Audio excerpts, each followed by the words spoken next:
मीरपुर नाम के शहर में तेजस अपनी पत्नी नीरू के साथ रहता था। पति पत्नी दोनों ही नौकरी करते थे। एक दिन तेजस गांव अपनी माँ के पास फोन करता है।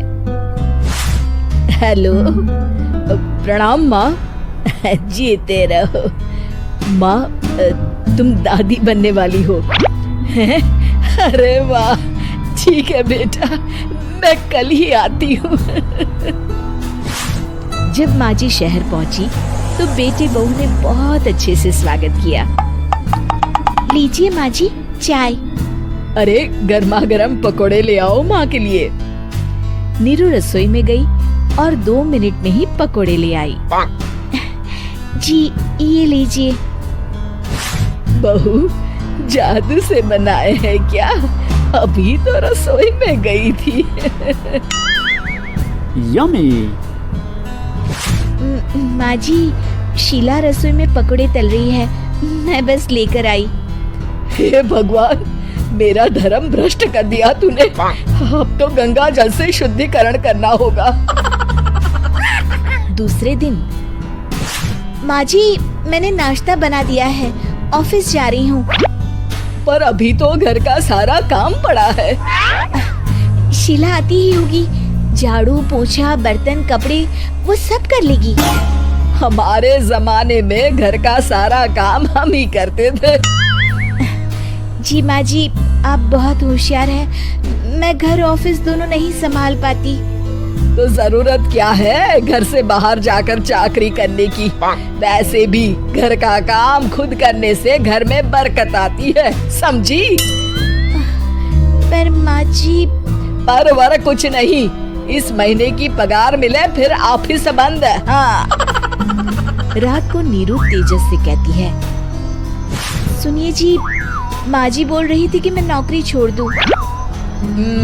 वैसे ठीक ही तो है, अभी तुम्हें आराम की जरूरत है। फिर भी आराम कहाँ, शीला को छुड़ाने के लिए बोल रही थी। तो अब 24 घंटे में इतना काम तो कर ही सकती हो। पर जॉब पसंद है मुझे, घर पर मन नहीं लगेगा। अगले दिन जब दोनों ऑफिस के लिए निकल रहे थे, मेरी तो कोई कीमत ही नहीं है इस घर में। माँ जी, आजकल महंगाई बहुत है, रहन सहन भी बदल गया है, दोनों नौकरी करते हैं तभी ठीक रहता है। अच्छा, तू कहना क्या चाहती है? मेरा बेटा तुझे बिठा के खिला नहीं सकता? तू ही इस घर का खर्च चला रही है, हैं? नहीं माँ जी, मेरा वो मतलब नहीं था। मतलब खूब समझती हूँ, ये बाल धूप में सफेद नहीं किए मैंने। हाँ। अब तो ये रोज का काम हो गया था। तेजस भी रोज की झिकझिक से परेशान हो गया था। एक दिन उसने कहा, नीरू, वैसे भी तुम्हें मैटरनिटी लीव मिलने वाली है, तो अभी से ही छुट्टी ले लो। पर क्या, मेरी सैलरी अच्छी खासी है। आखिर नीरू ने रिजाइन कर दिया। जब बच्चा हुआ तो घर में सब बहुत खुश हुए। कुछ दिनों बाद तेजस फाइल देख रहा था।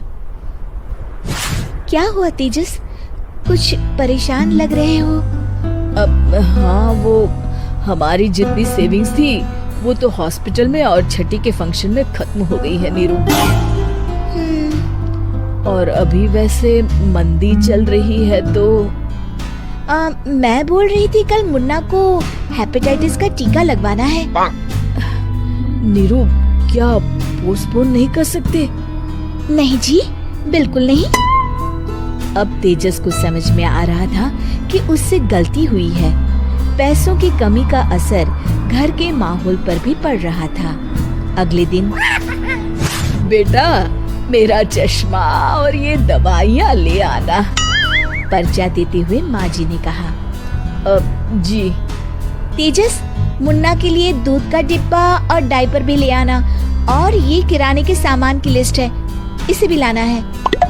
तेजस गुस्से में लिस्ट मरोड़कर फेंकता है और चिल्लाता है, पैसे क्या पेड़ पर उगते हैं? ये ले आना, वो ले आना। अरे पर ये जरूरत का सामान ही है। वो गुस्से में बिना कुछ कहे ऑफिस चला गया। अरे अरे लंच तो ले जाइए। नीरू दौड़कर डिब्बा पकड़ाती है। एक दिन खाना खाने के बाद, नीरू,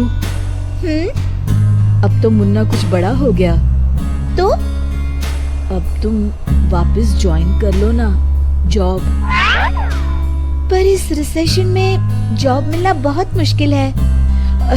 ट्राई तो करो।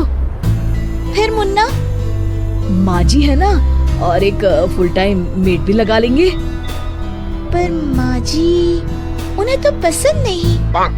तभी माँ जी वहाँ आ जाती है और प्यार से नीरू के सर पर हाथ फेरते हुए बोलती है, अब मेरी समझ में आ गया बहू, पहले के और अब के समय में अंतर है। तुम काम शुरू करो, मुन्ना की जिम्मेदारी मेरी। मेरी प्यारी माँ जी। ये कहकर नीरू उनके गले लग गई। शिक्षा, परिवर्तन संसार का नियम है, हमें भी समय के साथ चलना चाहिए। उम्मीद है कि आपको हमारी ये कहानी पसंद आई होगी।